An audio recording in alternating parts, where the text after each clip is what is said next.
Sir ಹೇಳಿ sir ತಮ್ಮ ಹೆಸರು. ನಮ್ಮ ಹೆಸರು ಕೃಷ್ಣ ಅಂತೇಳಿ. ನಿಮ್ಮ ವಿಲೇಜ್ ಹೆಸರು? ಹೊಸಕೋಟೆ, ಕೊಪ್ಪಳ ನಮ್ಮದು. ಹಾಂ ಸರ್. ಪಂಚಾಯತಿ ಮೆಂಬರ್ ಇದ್ದಾರೆ ನಮ್ಮಮ್ಮ. ಹಾಂ ಸರ್.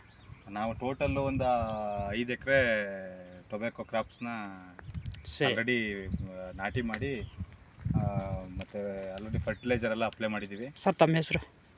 ನಮ್ಮ ಹೆಸರು ಕೃಷ್ಣ ಅಂತೇಳಿ. ಹಾಂ. ಜೊತೆಗೆ ನಾವು ಸ್ಟಾರ್ಟಿಂಗು ಇದಕ್ಕೆ ಫರ್ಟಿಲೈಸರ್ನ ಅಪ್ಲೈ ಮಾಡೋಕ್ಕಿಂತ ಮುಂಚೆ sir Vestige marketing private limited ಅವ್ರ ವತಿಯಿಂದ ಟೋಟಲ್ಲು ಯುಮಿಕ್ ಗ್ರಾನ್ಯುವಲ್ಸ್ನ ಬಂದು ಎಕರೆ 2 ಬ್ಯಾಗ್ನ ಅಪ್ಲೈ ಮಾಡಿದ್ದೀವಿ. ಎಷ್ಟು ಕೆ ಜಿ ಬರುತ್ತೆ ಸರ್ ಅದು? ಟೋಟಲ್ 5 kg ಬ್ಯಾಗ್ ಬರುತ್ತೆ ಇದು. ಹಾಂ. ಈ ಥರದ್ದು 9 ಬ್ಯಾಗ್ನ ಈ 5 ಎಕರೆ ಪ್ಲಾಂಟೇಷನ್ಗೆ ನಾವು ಬಳಕೆ ಮಾಡಿದ್ದೀರಾ? ಫರ್ಟಿಲೈಸರ್ ಜೊತೆ ಮಿಕ್ಸ್ ಮಾಡಿ ಕೊಟ್ಟಿದ್ದೀವಿ. ಹಾಂ. ಅದ್ರ ಜೊತೆ ಬಂದು ಅಗ್ರಿ ನ್ಯಾನೋಟೆಕ್ ಅಂತೇಳಿ. ಹಾಂ. ಇದು ಯಾವ ರೀತಿ ಅಂದರೆ ಒಬ್ಬ ಮನುಷ್ಯ ಆರೋಗ್ಯವಾಗಿ ಒಬ್ಬ ಮನುಷ್ಯ ವ್ಯಕ್ತಿ ಇರಬೇಕು ಅಂದರೆ ಮೈಕ್ರೋ ನ್ಯೂಟ್ರಿಯೆಂಟ್ಸ್ ಅಲ್ಲ ಸರ್ ಇದು? Micro nutrients. ಹಾಂ ಸರ್. ಅವ್ನು 46 ರೀತಿ ನ್ಯೂಟ್ರಿಷನ್ ಫುಡ್ ಬೇಕಂತೆ. ಹಾಂ ಸರ್. ಅವ್ನು ತುಂಬ ಆರೋಗ್ಯವಾಗಿರಬೇಕು. ಅದೇ ರೀತಿ ಭೂಮಿಯು ಕೂಡ 48 ರೀತಿಯ ನ್ಯೂಟ್ರಿಷನ್ನು ಗಿಡದ ಸಂಪೂರ್ಣ ಬೆಳವಣಿಗೆ ಬೇಕೇ ಬೇಕು. ಆದರೆ ನಾವು ಕೊಡ್ತಕ್ಕಂಥದ್ದು ಈಗ ನಾವು ಹೊರಗಡೆ ಫರ್ಟಿಲೈಸರಿಂದ ಬರ್ತಕ್ಕಂಥದ್ದು ನಮಗೆ ಒಂದು 6 ರಿಂದ 7 ರೀತಿ ಫರ್ಟಿಲೈಸರ್ ಒಂದು ನ್ಯೂಟ್ರಿಷನ್ ಸಿಗ್ತಾ ಇದೆ. ಜೊತೆಗೆ ಮಣ್ಣಲ್ಲಿ ನಮಗೆ ಸುಮಾರು 9 ರಿಂದ 11ರವರೆಗೆ 11-12% ಸಿಗುತ್ತೆ. ಇನ್ನು ಉಳಿದಂಥ ಏನೊಂದು 20-25% ನ್ಯೂಟ್ರಿಷನ್ಸ್ ಏನು ಕೊಡೋಕ್ಕಾಗಲ್ವೋ ಅದನ್ನು ಈ ಅಗ್ರಿ ನ್ಯಾನೋಟೆಕ್ ಕೊಡೋದ್ರ ಮೂಲಕ ನಾವು ಭೂಮಿಗೆ ಅಪ್ಲೈ ಮಾಡ್ಬೋದು.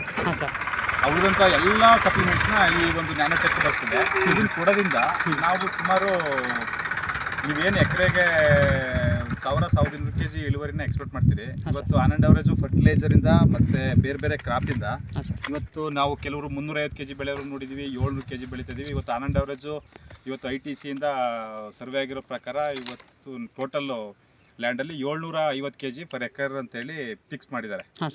ಈ ಸಲ ಟೊಬ್ಯಾಕೊ ಬೋರ್ಡಿಂದ ಎಕರೆ ಕೂಡ ಇನ್ಕ್ರೀಸ್ ಮಾಡಿದ್ದಾರೆ. ಯಾಕೆಂದರೆ ಅಷ್ಟು ಕೂಡ ಇಳುವರಿ ತೆಗಿದಲ್ಲ. ಈ ಸಲ ಇಳುವರಿ ಕುಂಠಿತ ಆಗಿದೆ. 540 kg ಮತ್ತು 500 kgಗೆ ಇಳುವರಿ ಕುಂಠಿತ ಆಗಿದೆ ಅಂತೇಳಿ ಟಾರ್ಗೆಟ್ ಮಾಡಿ ಅವ್ರೇನು ಮಾಡಿದ್ದಾರೆ, ಈ ಒಂದು ಸಿಂಗಲ್ ಲೈಸೆನ್ಸ್ಗೆ 4.5 ಎಕರೆನ ಜಮೀನ ಆ್ಯಡ್ ಮಾಡಿ ಟೊಬ್ಯಾಕೊ ಬೆಳೆದಕ್ಕೆ ಫರ್ಟಿಲೈಸರ್ನ ಕೊಡ್ತಿದ್ದಾರೆ. ಬಟ್ ಈ ಮೊದಲು ಬರೀ 2.5 ಎಕರೆ ಕೊಡ್ತಾ ಇದ್ರು. 2.5 ಎಕರೆಗಿತ್ತು, ಮೊದಲು 2.5 ಎಕರೆಗಿತ್ತು. ಬಟ್ ಈ ಥರ ನಮ್ಮ ರೈತರು ಈ ಮೈಕ್ರೋ ನ್ಯೂಟ್ರಿಷನ್ಸ್ನ ಹೆಚ್ಚೆಚ್ಚು ಬಳಸೋದ್ರಿಂದ ನಮಗೆ ಹೊರಗಡೆ ಫರ್ಟಿಲೈಸರ್ನ 2 ಬಾರಿ 3 ಬಾರಿ ಅಪ್ಲೈ ಮಾಡಿದ್ರೆ ಕೂಡ ಇಳುವರಿ ಬರದಂಥದ್ದನ್ನ ಈ ಮೈಕ್ರೋ ನ್ಯೂಟ್ರಿಯೆಂಟ್ಸ್ನ ಯೂಸ್ ಮಾಡಿದ್ರೆ ಇಳುವರಿನ ಜಾಸ್ತಿ ತಗೋಬೋದು. ಜೊತೆಗೆ ನಮ್ಮ ಭೂಮಿಯ ಫಲವತ್ತತೆಯನ್ನು ಕೂಡ ಕಾಪಾಡ್ಕೋಬೋದು.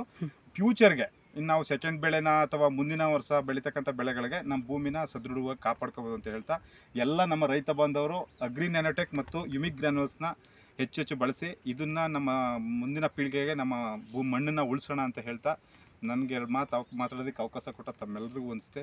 ನನ್ನ ಮಾತನ್ನ ಮುಗಿಸ್ತೀನಿ. ಎಲ್ಲ ನಮ್ಮ ರೈತ ಬಂದವರು ಆದಷ್ಟು ಈ ಒಂದು ಮೈಕ್ರೋ ನ್ಯೂಟ್ರಿಯೆಂಟ್ಸ್ನ ಮತ್ತು ಅಗ್ರಿ ನ್ಯಾನೋಟೆಕ್ನ ಮತ್ತು ಅಗ್ರಿ ಯುಮಿಕ್ಸ್ನ ಹೆಚ್ಚು ಬಳಸಿ ಅಂತ ಹೇಳೋಕ್ಕೆ ಇಷ್ಟಪಡ್ತೀನಿ. Thank you sir. ನೋಡಿ ಫ್ರೆಂಡ್ಸ್, ನಮ್ಮ ಫ್ರೆಂಡು ಇವಾಗ ಮಾತಾಡಿದ್ರು.